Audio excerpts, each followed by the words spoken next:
ये इसमें वैदिक फिजिक्स चैनल में आचार्य अग्निव्रत जी ने बताया है इसका थोड़ा डिटेल में।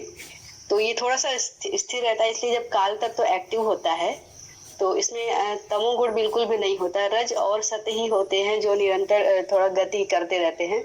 इस कारण से काल तत्व तो निरंतर चलायमान रहता है, इसलिए इसमें स्थिरता होती है। इसका जो है इसके विषय में थोड़ा डिटेल में आप लोग जो है समझने के लिए वैदिक फिजिक्स चैनल पे देखिए। अभी इस विषय में हमें ज्यादा जानकारी नहीं है। जी आचार्य। ओम माता जी, हम इस पे कुछ प्रकाश डालना चाहेंगे। जी स्वागत है। हाँ, ये जो रज तम सत है, इसी से पूरी प्रकृति चलती है। इनको हम क्रिया, स्थिति, क्रिया और प्रकाश के रूप में ले सकते हैं।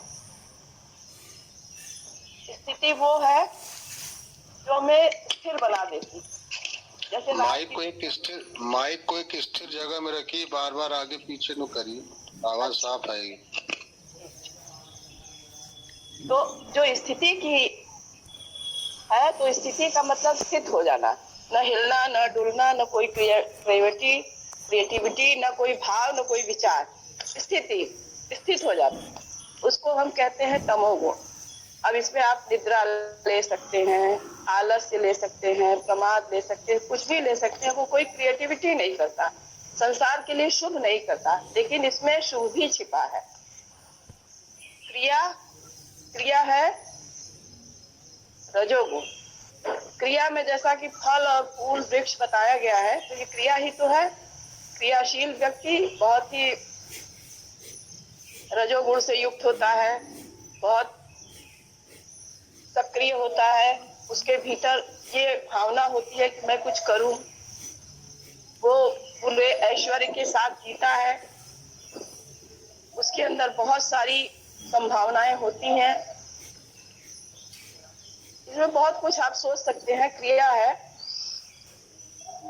विशाल भवन बनवाना, अपने लिए जीना, घर में बड़े अच्छे अच्छे सोफे रखना, बहुत सुंदर तरीके से दिव्य हवन पूजन करना, लेकिन उसमें वो आंतरिक शुचिता नहीं रखता।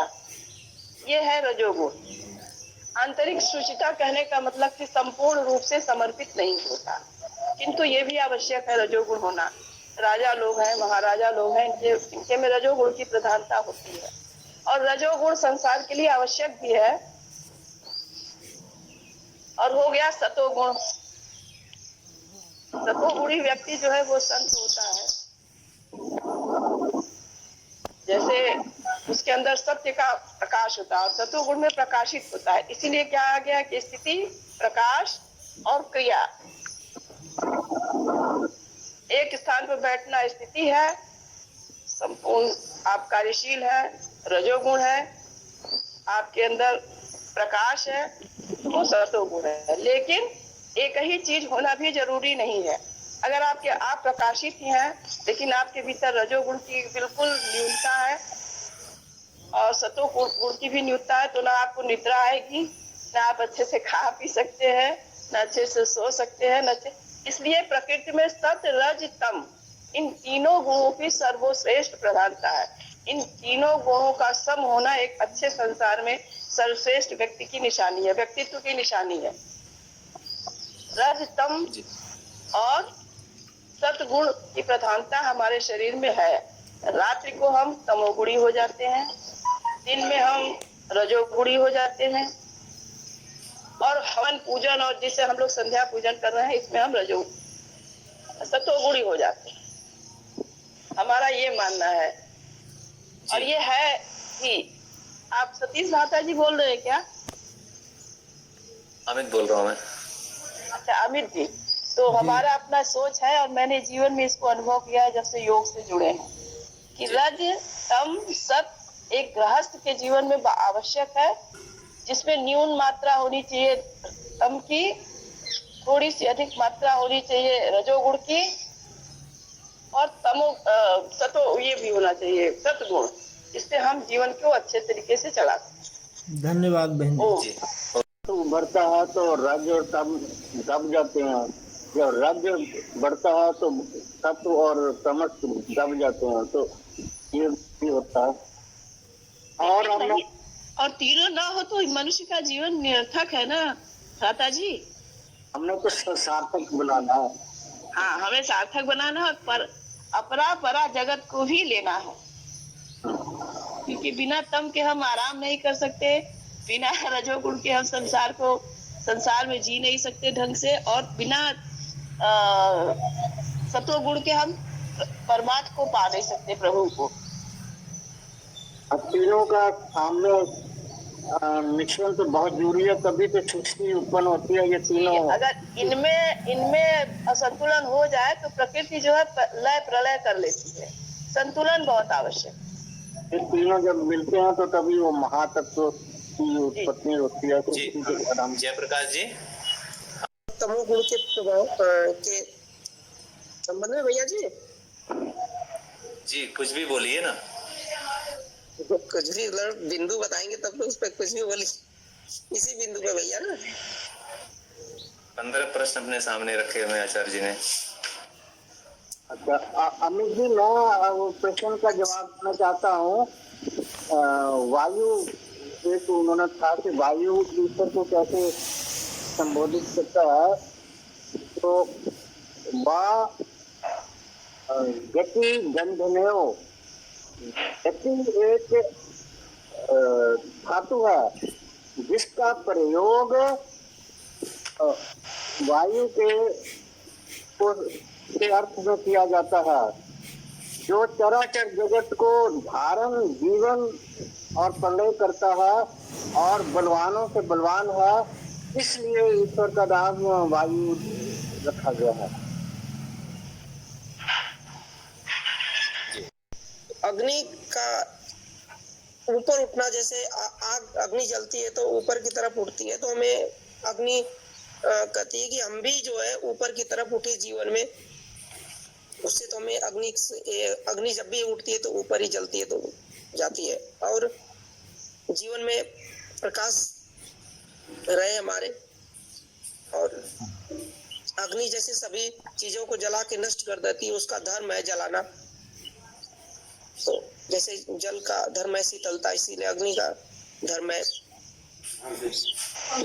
जलाना। जो भी कुछ हम डालते हैं उसमें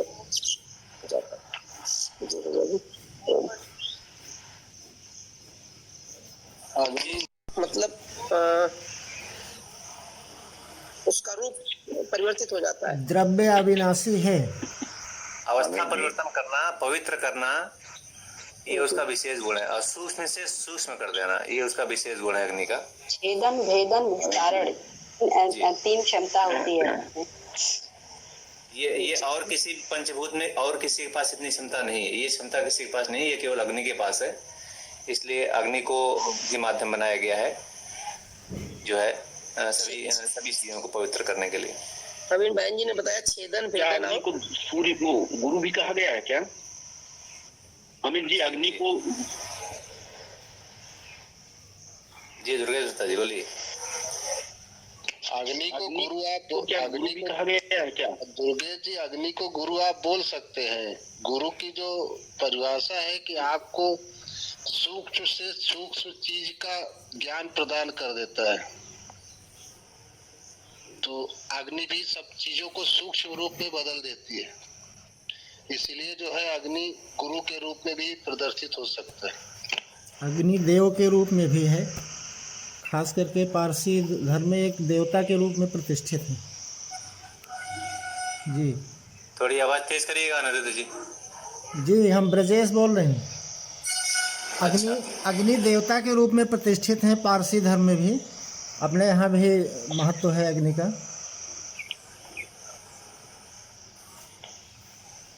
जी जी जी अमित जी ओम जी बताइए। मैं ये कहना चाहता हूँ कि सतरज तम ये तीनों गुण समान रहता है या एक प्रधान होता है तो दो दबे रहते हैं?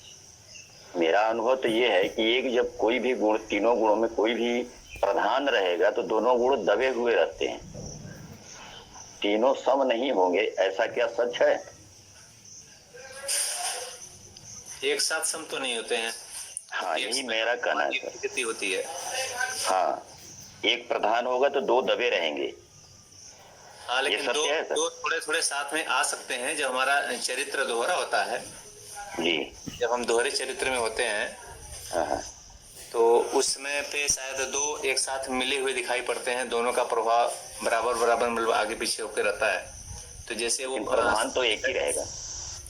नहीं, रजोगुण अगर हमारे में बढ़ा है, हमारे में यदि रजोगुण की प्रधानता है तो हम बहुत बड़े राजा, बहुत बड़े अधिकारी, बहुत बड़े समाज में एक विशेष स्थान रखने वाले ऐश्वर्य युक्त व्यक्ति होंगे। रजोगुण की प्रधानता होगी तो, अगर हमारे में सतोगुण की प्रधानता होगी तो हम संत बनेंगे, आचार्य बनेंगे और हमारी आध्यात्मिक ऊर्जा उत्कर्ष पर पहुंचेगी। और अगर हमारे में तमोगुण की प्रधानता बढ़ेगी तो हम कुंभकर्ण बन जाएंगे, बिल्कुल बेबुद्धि वाले व्यक्ति बन जाएंगे, खूब भोजन करने वाले बन जाएंगे, खूब सोने वाले बन जाएंगे। डॉक्टर साहब यहाँ जो बात हो रही है, जैसे जैसे राजा जनक होंगे अगर, हाँ तो हम रजोगुण और सत्वगुण दोनों साथ साथ चलेगा जी, रजोगुण के ऊपर भी सत्वगुण का प्रधानता रहेगा। लेकिन राजा जनक भी विदेह थे। हाँ, राजा भी तो थे। हाँ विदेह, लेकिन राजा थे, उसका उनके में अंश मात्र लेश मात्र भी असर नहीं था, उनको विदेह था। रजोगुण था ही ना वहाँ पे, रजोगुण भी था और सत्वगुण भी था। सतगुण अधिक था, रजोगुण कम था। सतगुण की प्रधानता, इसीलिए उनको विदेह कहा जाता था। उनकी लड़की सीता जो थी पुत्री, उनको वैदेही कहा जाता था। और कोई राजा आज तक विदेह नहीं बना, इसलिए उनके में सतगुण की प्रधानता, रजोगुण न्यून था। यहाँ पे सवाल ये नहीं है, सवाल ये है कि तीनों गुण एक साथ कब किस बढ़े रहते हैं, कब घटे रहते हैं। जी सभी के अंदर तीनों गुण विद्यमान रहते हैं। एक गुण जब बढ़ जाता है तो बाकी दो गुण कम हो जाते हैं। जी, यही कहा। जब कोई भी एक गुण बढ़ेगा तो बाकी दो गुण कम हो जाएंगे, ये नियम है। समान बराबर सभी एक साथ एक समय में नहीं रहेंगे। समान सुनिए, पहले सुन लीजिए आप। समान रूप से रहेंगे तो प्रकृति हो जाएगी, और जब समान रूप से असमान होते हैं, उनकी सामान्यता बदल जाती है, तभी विकृति होती है। जो प्रकृति है वो विकृति है, प्रकृति नहीं है। प्रकृति रहेगी तो वह कुछ नहीं रहेगा, वहाँ पे सब तीनों गुण एक समान रहेंगे। और जब तीनों गुणों में बदलाव होगा, कोई एक ज्यादा होगा, कोई एक कम होगा, तभी विकृति होगी, तभी प्रकृति का उत्पन्नता होगी। चंचलता है, प्रेम है, मोह है। देखिए चंचलता चरित्र होता है तो उसमें क्या रहेगा डॉक्टर साहब? दोहरा चरित्र कोई उस काल खंड में कोई एक ही आगे आएगा, दोनों आएगा। इसे जो उस काल खंड में दी इसे दोहरा इसे मत समझिए। आचार्य बोल रहे हैं। आचार्य व्याख्या करेंगे इस पर। एक बात ओम आचार्य ओम अमित जी, एक वाक्य यहाँ बोलूंगा मैं। जी। जैसे ही तीनों गुण सम अवस्था में होंगे, प्रकृति का प्रलय हो जाएगा। सत्व रजस तमसाम साम्यावस्था प्रकृति, ये सम होते ही प्रकृति का प्रलय हो जाएगा। इसलिए किसी भी क्षण, किसी भी टाइम पर तीनों एक समान नहीं हो सकते हैं जब तक सृष्टि रहेगी। एक न एक अवश्य बढ़ा हुआ होगा, एक बढ़ा होगा, दो दबे होंगे। ये हमेशा का नियम है, सदा के लिए। तो दो इसमें से आगे पीछे हो सकते हैं ना, थोड़ा सा ज्यादा थोड़ा सा कम। हाँ बिल्कुल, वो तो मृदु मध्य अधिमात्रता ततोपि विशेषा। जैसे किसी में मतलब एक सत्व है, एक रजस है, एक तमस है, तो किसी में 33% रजस है, किसी में 36% है, किसी में 38% है, लेकिन रहेंगे तीनों रहेगा, दो दबे रहेंगे, एक उत्थित रहेगा, एक ज्यादा रहेगा, दो कम रहेंगे। जी अच्छा जी। समवस्था कभी भी नहीं होगी, जैसी होगी तुरंत सृष्टि का प्रलय हो जाएगा। राजा जनक के केस में क्या क्या कहेंगे वहाँ पर हम? आचार्य जी, राजा जनक का सत्व वृत्ति बढ़ी हुई थी, रजस और तमस दबे हुए थे। आचार्य जी, जी जो लोग मोक्ष को प्राप्त हो जाते हैं जब उनकी अंतिम अवस्था होती है, तो क्या जी। उस तीनों समावस्था में आ जाते हैं? निस्त्रैगुण्यो निस्त्रैगुण्या, वो तीनों गुणों से रहित हो जाते, तभी तो मुक्त होते हैं। अच्छा, मतलब मोक्ष की अंतिम अवस्था मतलब जब मृत्यु होने वाली होती है उस समय। जब आपकी मुक्ति अवस्था आएगी उस समय आपके तीनों गुण आपका पीछा पूरी तरह से छोड़ देंगे ना। अच्छा जी, ये तीनों गुण है, ये शरीर के लिए कहा जा रहा है कि ये आत्मा जीवात्मा के लिए कहा जा रहा है? नहीं, आत्मा से तो कोई सत्वगुण रजोगुण तमोगुण कोई लेना देना ही नहीं है। हाँ, वो तो हमेशा सत्वगुण में है, सत्वगुण है। हाँ। आत्मा तो चित्ती शक्ति है, चेतना शक्ति। ये जो सत्व रजस तमस है वो प्रकृति के गुण है ना।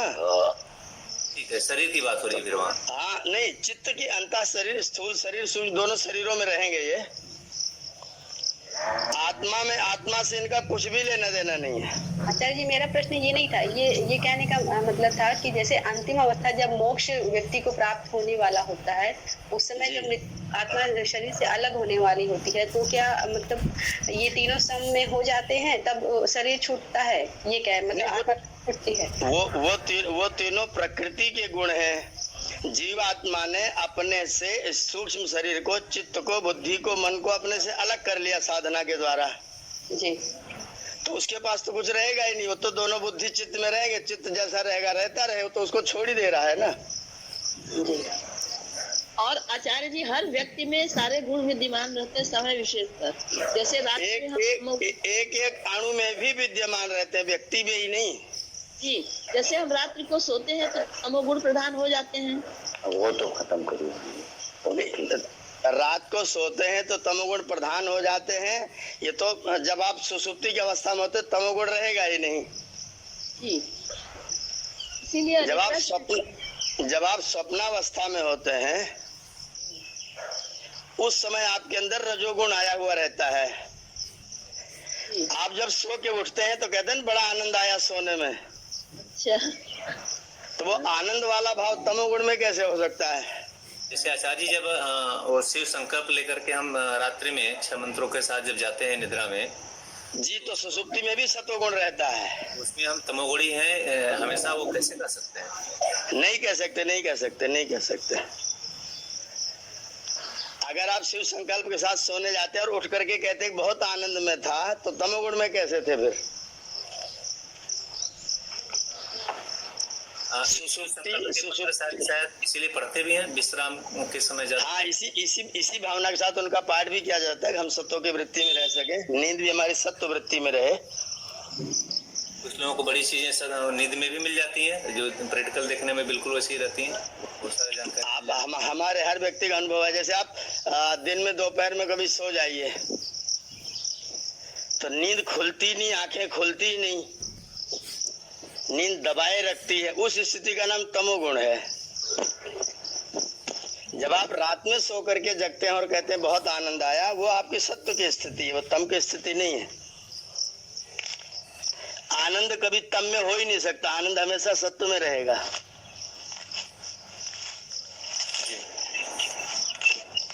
लेकिन तीनों गुण सम कभी होंगे नहीं। सम होंगे तो सृष्टि प्रलय अवस्था में रहेगी, ये नियम है।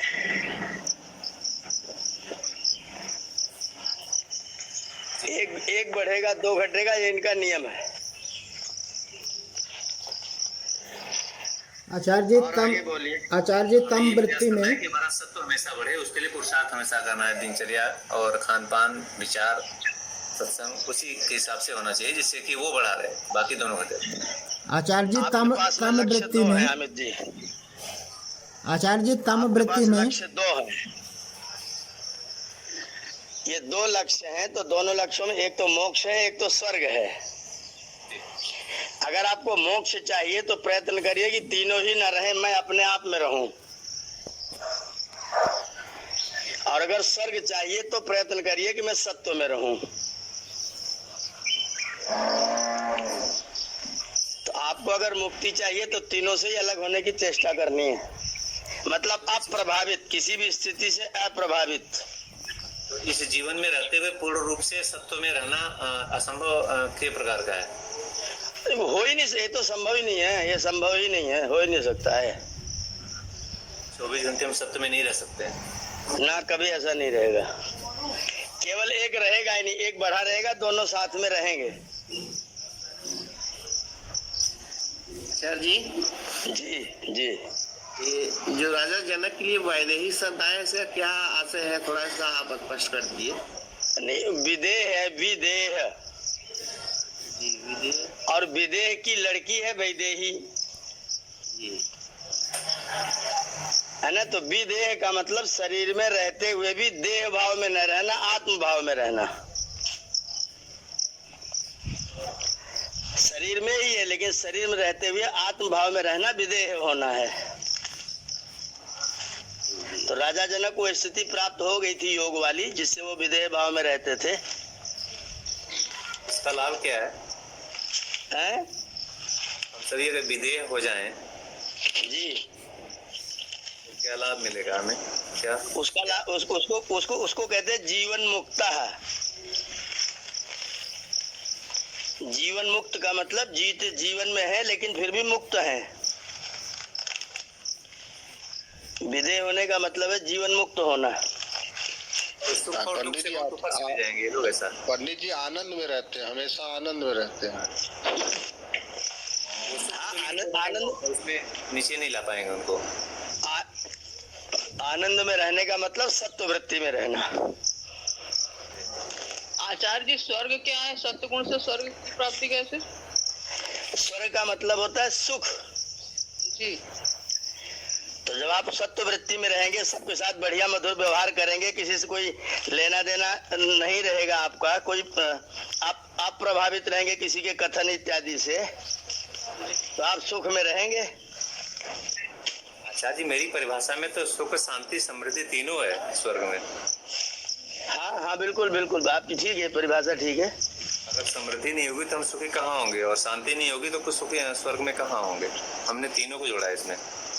हाँ बिल्कुल ठीक है, बिल्कुल ठीक है। समृद्धि दोनों प्रकार की, आर्थिक भी और मानसिक भी। समृद्धि का मतलब होता है पूर्ति। तो शांति में तो आ जाएगा ना फिर वो, समृद्धि के साथ जब शांति होगी। वो तीनों एक दूसरे के आश्रित है, तीनों ही चाहिए, तब तो ये तीनों एक दूसरे त्रिगोड़िया हैं ये। समृद्धि में शांति रहे जरूरी नहीं है, समृद्धि के साथ साथ जब मानसिक रूप से शांति रहेगी तभी आएगी। अब तो तीनों ही आवश्यक है, एक से काम नहीं बनेगा। ये तो सत्य गुण की मात्रा आचार्य जी, जी, आजकल जो है बड़ा गलत लिखा जाता है कि मेरे पूज्य पिताजी के बस दुख के साथ सूचित किया जाए, मेरे पिताजी का स्वर्गवास हो गया है। ये तो बहुत अच्छे से लिखना चाहिए, बड़ी खुशी की बात है। ये तो गलत फीडिंग हो गई है आपके अनुसार, जैसे आप बताते हैं कि वर्डों की गलत फीडिंग। स्वर्ग, पिताजी का स्वर्ग में ही वास हुआ है, इसकी कोई गारंटी ले सकता है क्या? गलत फीडिंग हो गई इसका मतलब स्वर्ग शब्द की। और क्या, गलत जगह प्रयोग हो ही रहा है। अब स्वर्ग उसमें ये लिखना चाहिए, उसमें लिखना चाहिए दुख के साथ सूचित कर रहे हैं कि मेरे पिताजी का देहावसान हुआ है। जी जी, यही वर्ड अच्छा है सबसे। स्वर्गवास नहीं लिखना चाहिए, स्वर्गवास कहेंगे तो फिर दुखी क्यों है, फिर सुखी हो। तब तो बाजा वजा बजवाना चाहिए। अगर मेरे पिताजी का स्वर्गवास हुआ, मैं अत्यंत आह्लाद के साथ सूचित करता हूँ कि मेरे पिताजी का स्वर्गवास हुआ है। ये तो आचार्य जी जीते जी हो जाएगा ना? स्वर्गवास तो जीते जी भी हो सकता है। बिल्कुल बिल्कुल बिल्कुल, स्वर्गवास हुआ इसलिए तो मैं आह्लादित हूँ। स्वर्गवास जीते जी होता है आचार्य ना? है? जीते जी भी होगा कि जीते जी ही होगा? नहीं, जीते जी भी होगा।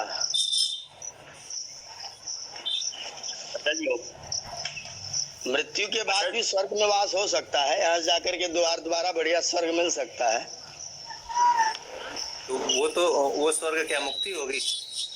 नहीं, मुक्ति नहीं है। अगला शरीर बहुत सुंदर अच्छे घर परिवार में प्राप्त हुआ है। मुक्ति तभी होगी जब आपके तीनों गुण से मुक्त हो जाएंगे। तीनों गुण आपके ऊपर कोई कार्य का कोई भी बंधन नहीं रखेंगे, तभी आप मुक्ति होगी। हाँ, तब मुक्त होंगे। बिल्कुल ठीक, बिल्कुल ठीक। तब तो आचार्य जी, इसका मतलब विदेह भाव में सबको जीना चाहिए। विधेय भाव से जीना तो बड़ा अच्छा लक्ष्य है, अगर हो जाए जीवन में सिद्ध हो जाए तो आनंद हो जाए। प्रयास तो सबको ऐसा करना चाहिए फिर तो। हाँ बिल्कुल बिल्कुल बिल्कुल, सबको ऐसा ही प्रयास करना चाहिए, आत्म भाव में रहें, शरीर भाव में न रहें। ओम आचार्य जी, जी ये मैं जानना चाह रहा था आचार्य जी, स्वर्गवास से तात्पर्य क्या है? और जिस हिसाब से बताया जाता है कि आदमी जब मृत्यु को प्राप्त होता है तो अपने कर्मानुसार वो जो है अलग अलग लोकों में, जैसे यमपुरी में चला गया, फिर वो स्वर्गवास जहाँ इंद्र जी रहते हैं। तो ये सब ऐसा कुछ है क्या? कुछ भी नहीं, ऐसा बेकार की बात है। तो फिर स्वर्गवास की कामना, जैसे यहाँ चर्चा भी हो रही है कि अभी आदमी जो होता है स्वर्गवासी हो जाता है, तो इसका मतलब तात्पर्य क्या है? स्वर्ग का मतलब होता है जहाँ पर सुख विशेष और सुख की सामग्री उपलब्ध है, उसी का नाम स्वर्ग है। आपका घर अच्छा बना हुआ है, भोजन यथेच्छ प्राप्त होता है, परिवार के लोग प्रेम से रहते, एक दूसरे से बोलते चालते हैं, सब लोग स्वस्थ हैं, कोई भी रोग युक्त नहीं है, काना लूला लंगड़ा कोई अपंग नहीं है, दूध दही आपके घर में पूरा पर्याप्त है, स्वास्थ्य के लिए सब अनुकूल सामग्रियां हैं, इसी का नाम स्वर्ग है। ये कोई यमपुरी वहां जाना, उस 3 लोक में रहना, वो सब कुछ नहीं हो, सब बिना मतलब कहानियां। इसका मतलब मृत्यु, जब आदमी मृत्यु को प्राप्त होता है तो उसका सुख दुख से इस तरीके का मुक्त होता है, क्योंकि कहीं कहीं ऐसा बताया जाता है कि आपको कर्म अगर वो नहीं रहेंगे तो आपको, आपकी आत्मा को प्रताड़ित किया जाएगा। ये एकदम बेकार के। प्रताड़ित होने का मतलब ये हो सकता है कि आपका जीवात्मा निम्न योनियों को प्राप्त करेगा जी। आप अच्छी योनि में, मानव तन में, अच्छे लोगों के बीच में नहीं जाएंगे, यही प्रताड़न है वहाँ पर जी। आचार्य जी, प्रताड़न मतलब नहीं कि पकड़ के कोड़े से पीटा जाएगा आपको।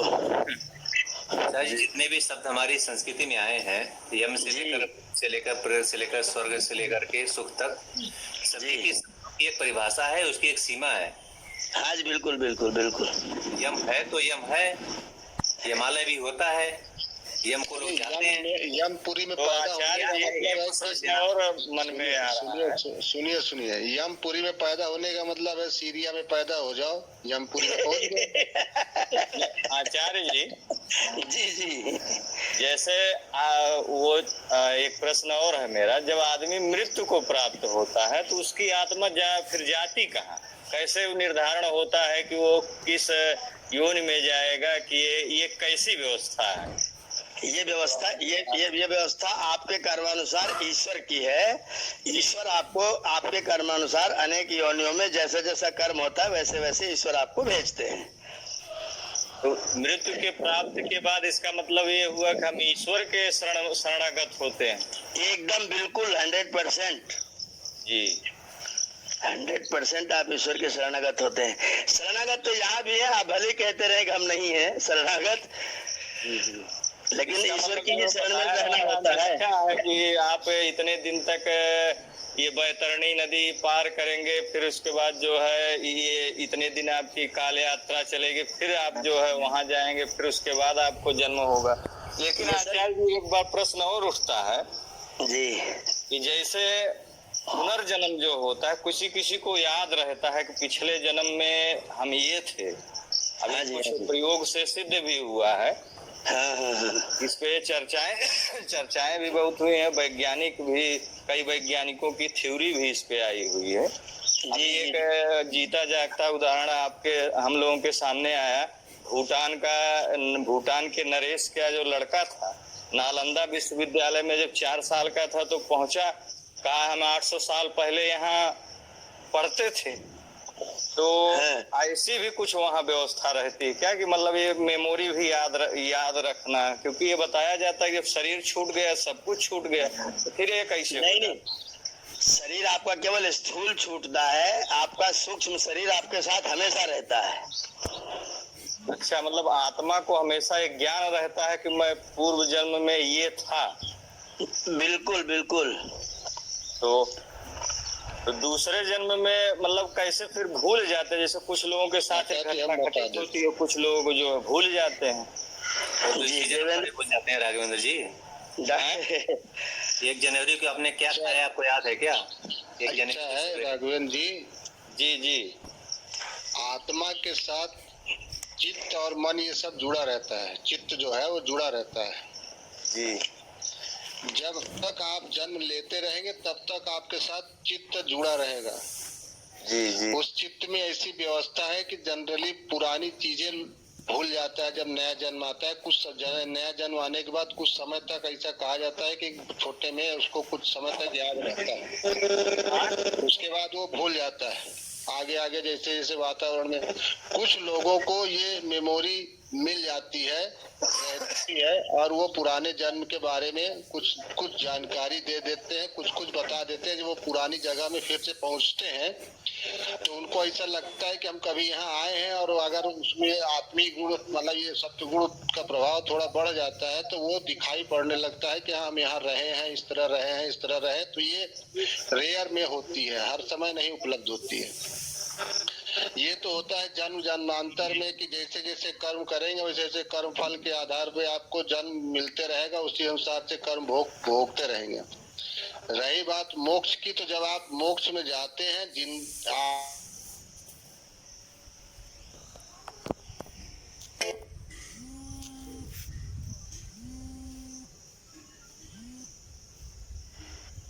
अलग हो जाता है, प्रकृति और आत्मा का एकदम अलगाव हो जाता है, उस समय होता है और आप मुक्त हो जाते हैं। जी बहुत अच्छा, बहुत बढ़िया, अच्छा।